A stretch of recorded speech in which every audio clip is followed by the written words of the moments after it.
My friends, it's Matt. This is the 10-Minute Bible Hour podcast, and we're working through the question right now of whether or not the book of Galatians worked, which is pretty ambitious for us to declare that we're capable of figuring that out. Okay, maybe we can't totally figure it out, but I think we can come up with some pretty good, informed, educated guesses and evaluations here, but we got to earn it. So we're one day into that. This is day 2 of working through the process of what happened after Galatians, all working our way toward answering the question of whether or not it worked. Yesterday, we kind of reset the question of what is Galatia? What's the history of this region? Where did Paul travel there? And do you remember like 278 episodes ago when we started this? And I was like, I don't know whether the letter of Galatians was written to the northern half of the hourglass-shaped province of Galatia or to the southern half. It's a big mystery. Could go either way. I maybe tipped my hand a little bit and was like, maybe right now I'm leaning this direction. Well, after doing all this work and going through the whole thing, I'm pretty convinced it was written to the southern Galatian churches. Of course, I could be wrong. And I weight evidence outside the Bible into this as well. And I think the southern theory makes the most sense. So we talked about that yesterday. And we started talking about Paul and what happened to him after he wrote the letter to the Galatians. So if we're going to grant the Southern Galatian theory, this is so far down the rabbit hole already, then the timeline would be as follows. Jesus comes along around 4-ish BC. His public ministry starts in the late 20s, maybe 30 AD.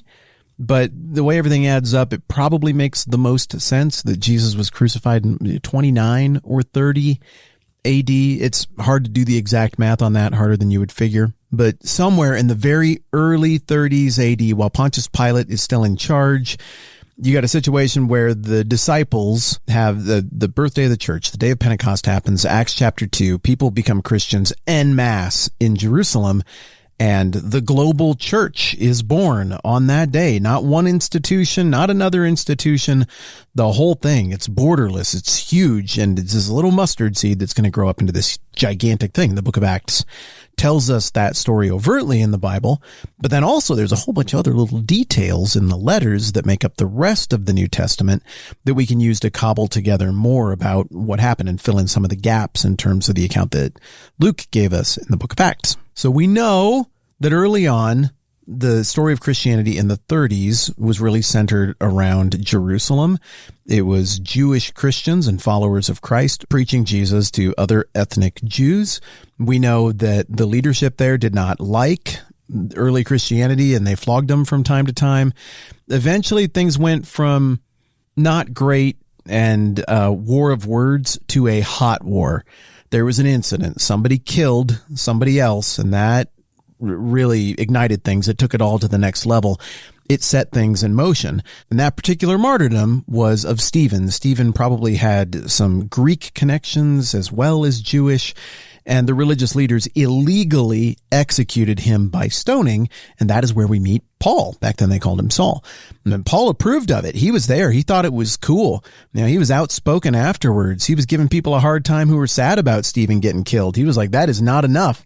That is what people like Stephen have coming. That is what Christians have coming. I am going to chase this down to the ends of the earth, and I'm going to prosecute it further.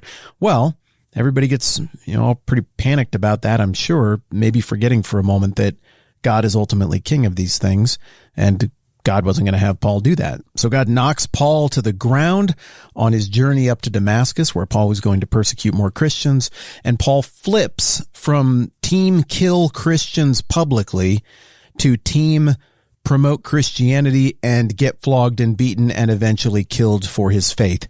It's really one of the most amazing stories in all of history, in all of the Bible. It's one of the most consequential stories in all of history in terms of the fallout of things.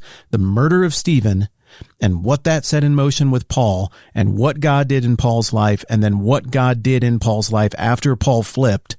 I mean, really, name a more consequential personal biography than that story arc right there. Indeed, we've spent the last year working through the implications of that incredible story. Well, of course, everybody's a little skeptical of Paul early on. It takes a while for him to earn the trust of the other Christians, but eventually he does. By the late 30s, he's accepted by Peter and James in Jerusalem. Not long after that, probably in the early to mid 40s, he starts to travel a little bit and is even helping in ministry, particularly in Antioch. Now, I made a video a while back where I mistakenly it's like Antioch. Well, Antioch in Syria. It's in Syria. It's not in modern day Syria. My understanding is that Antioch is barely in this weird little corner of Turkey. Who knew? I didn't know that. Hopefully I'm right now. When I look at it on an ancient map, what I can say is this.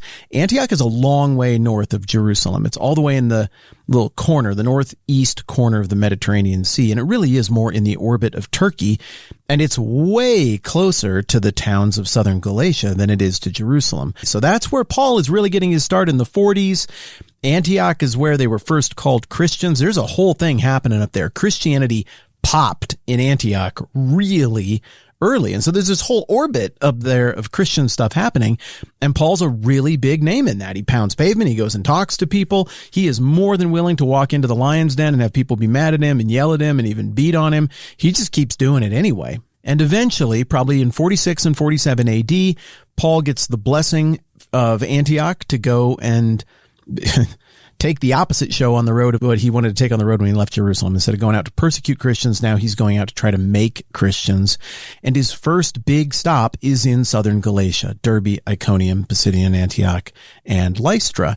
And it's ugly. He gets stoned a little bit and beaten up pretty good, but somehow there's a church that comes out of that. And after Paul's first missionary journey is over, he goes back to Antioch. He's there for, quote, no little time.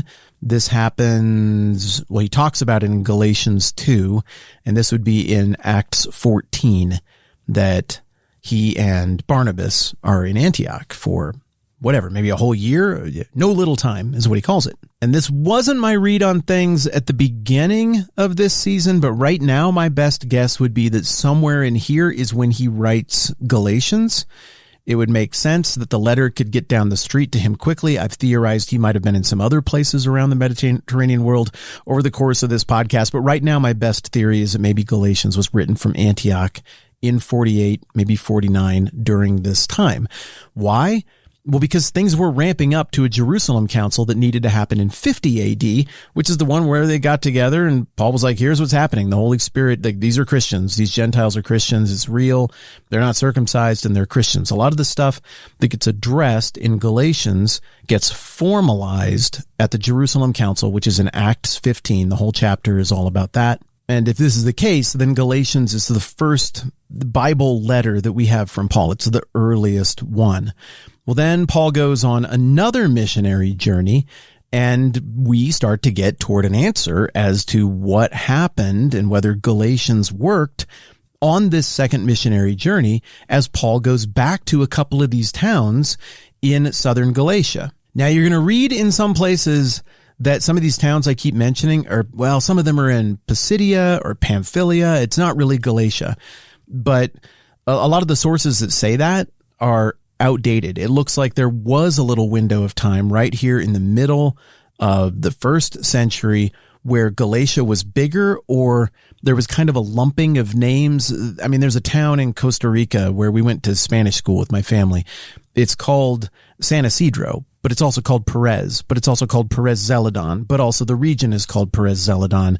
Then it lumps together. There's sometimes fluidity to place names, and sometimes there's legacy place names. Like if you go to Denver, Mile High Stadium isn't the name of the Broncos stadium anymore, but it also totally is.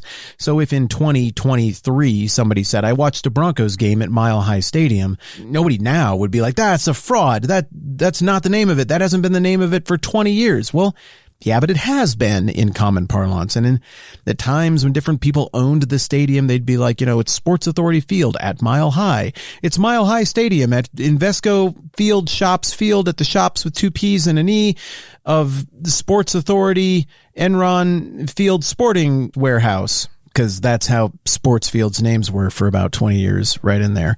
Whatever the case, names change, and it looks like the most recent evidence supports the idea that Galatia, either colloquially or in reality, was a little bit bigger than what we used to think it was, which further supports my Southern Galatia theory. I'd almost consider making this a double episode right now because I want to see this whole line of thinking through how we go from the writing of Galatians through the Jerusalem Council. But we don't do double episodes, only on very special occasions. So I'm going to divide it in half. We will pause there and we will pick it up right where we left off next time around. I'm Matt. This is the 10-Minute Bible Hour podcast. Let's do this again soon.